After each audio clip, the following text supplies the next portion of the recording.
React 19 e as novidades que acabam impactando ali, principalmente quem está iniciando no React, tá? Então nesse vídeo a gente vai comentar bastante sobre esse assunto, então vem comigo.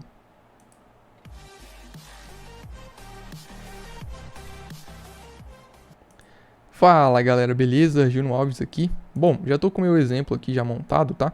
Então eu tenho basicamente o meu useState, useEffect, bem simples, né? Uma rede de usuários, já está tipado aqui bonitinho.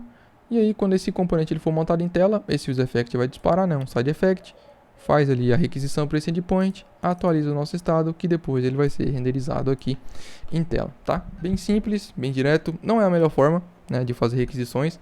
Já tem outros vídeos aqui no canal onde eu comento sobre isso, mas não é o foco desse vídeo aqui. O foco aqui, eu quero te instigar, né, provocar ali pra gente, provocar no bom sentido, né, pra gente ir trocando ideia depois nos comentários sobre a atualização, né, atualizações de framework em geral, tecnologia, linguagens, enfim. O que acontece, né, o React ele anunciou recentemente, né, que vai ter aí, né, esse ano, mais provavelmente pro final do ano, o React 19, tá, inclusive eu já fiz vídeo sobre as novidades, né, as maiores novidades aqui no canal. Só que esse vídeo, né, ele teve um feedback bem interessante, porém, eu tive alguns comentários que são um pouco preocupantes no meu ponto de vista, tá? Principalmente da galera que está começando. Por quê? Existem alguns conceitos, né, alguns hooks que a gente utiliza até hoje, até o momento, no React, e no React 19 a gente não vai ter a necessidade de utilizar eles mais. Por exemplo, eu vou até passar para o nosso próximo exemplo aqui, que é o use callback, tem o use memo, o memo, né, para memorizar um componente, e por aí vai, tá? O React 19, para quem não viu, né, vou deixar o link depois nos comentários aí, no card também, para você assistir depois desse vídeo aqui, sobre o React 19.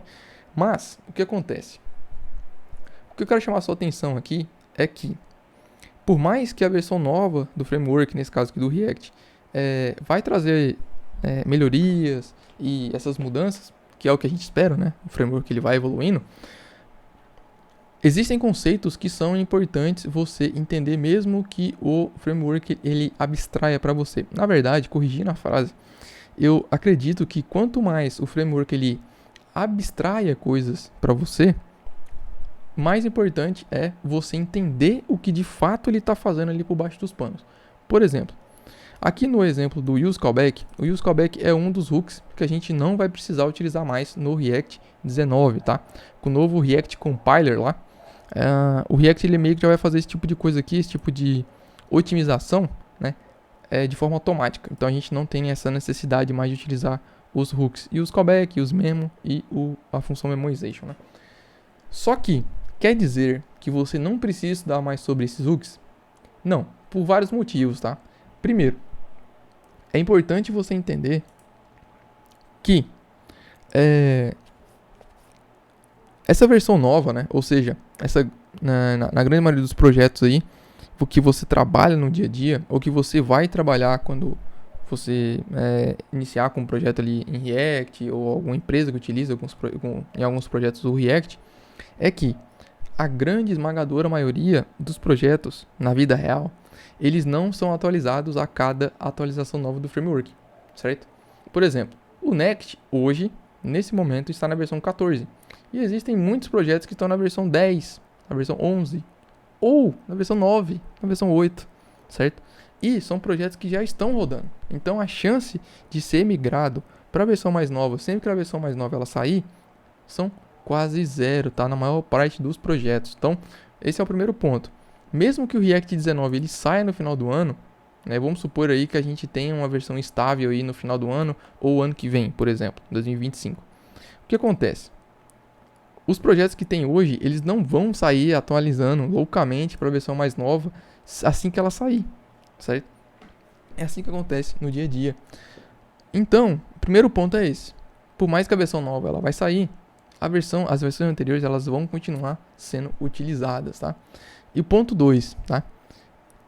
Por mais que o React agora ele tenha essa parte, por exemplo, do use callback, né, essa parte de memoization, use callback, use memo e a função memoization, memo, né, de forma automática para você, agora, na minha opinião, é ainda mais importante que você entenda o que de fato é esse conceito de memoization, tá? Que é o que o React utiliza aqui por baixo dos panos, com esses hooks que eu comentei, use callback, use memo e o memoization. beleza?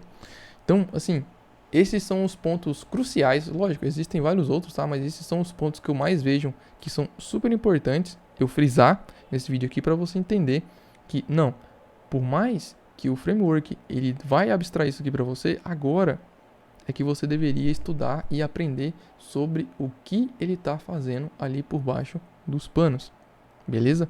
Então aqui é um exemplo bem simples, não to-do list aqui, bem simplesão, tá? Então eu tenho o meu to-do input, tenho um to-do list aqui só para exibir a listagem, né?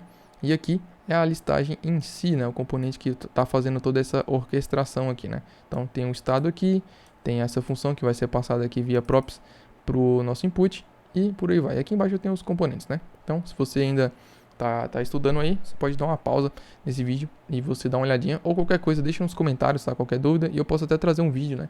A gente criando aqui do zero esses componentes aqui para você entender, tá? Bom, isso é o que eu queria passar para você nesse vídeo, tá? Que estude bastante os fundamentos, tá? O que o React ele utiliza por baixo dos panos. Por exemplo, nesse caso aqui, a gente não vai ter tanta necessidade de utilizar o useState e o useEffect para poder fazer esse tipo de fetch aqui mais. A gente vai ter um hook, né? Na verdade já está em experimento há algum tempo. O hook aqui, ele vai chamar apenas use, certo? Ele chama apenas use. Não sei se eu consigo importar ele aqui. Aqui, já tem ele aqui, tá? Então, ele não tá estável ainda, tá? Então ele tá em experimentação, tá? E aqui, ó, a gente pode, por exemplo, utilizar ele de forma direta aqui, passar uma promise aqui para ele direto, e ele já vai fazer todo esse controle aqui, tanto do estado, naturalizar o estado e fazer o que o useEffect, por exemplo, ele faria aqui nessa situação. Além disso, esse hook use, ele vai ser utilizado em outras vertentes também, por exemplo, com context, tá? Então a gente não vai precisar utilizar o use context mais, né? Certo? Então a gente pode utilizar só o use e passar o contexto ali direto para ele. Então esse hook ele vai ser bem interessante. Deixe nos comentários se você quer que eu traga um vídeo somente falando sobre esse hook, tá? Que ele é bem massa mesmo. E é isso, galera. O recado é esse, tá? Por mais que o framework ele abstraia muita coisa para você, continue estudando os fundamentos, tá? E por mais que ele vai eliminar a necessidade de utilizar essas funções, como eu falei, esses hooks especiais, na maior parte dos projetos que já estão rodando no mercado, a gente ainda vai precisar utilizá-los, tá? E é de suma importância você entender como eles funcionam e para que e quando utilizá-los, principalmente esses hooks de memoization, porque eles têm um custo bem alto, tá? De performance. Além disso, em entrevistas, tá? Esse é o último ponto que eu queria deixar para você nesse vídeo. Existem muitas entrevistas que até hoje ainda perguntam sobre componentes baseados com classe, tá? Para você que começou com React há pouco tempo, antigamente, né? Ficou parecendo que eu tô velho já.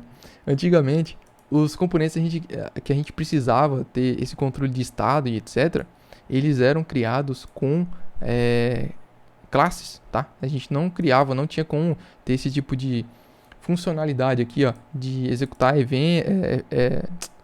efeitos, né, effects, ter estados e etc, com componentes funcionais, certo? Então, antigamente a gente utilizava o componente de classe. E ainda existem projetos no dia a dia, tá? Projetos grandes que ainda estão baseados em componentes baseados em classe, certo? E entrevistas que vão te fazer perguntas sobre essas diferenças e como que você pode fazer algumas coisas, ciclo de vida, certo? Então, se você não estudar sobre isso, você já está reduzindo ali as chances de algumas vagas e alguns projetos que você poderia estar atuando, beleza? Então é isso, galera, é isso que eu queria deixar nesse vídeo, essa reflexão para vocês. Deixe nos comentários qual que é a sua opinião sobre isso. E se você não é inscrito no canal, se inscreva aí, deixe seu like, seu comentário e até a próxima.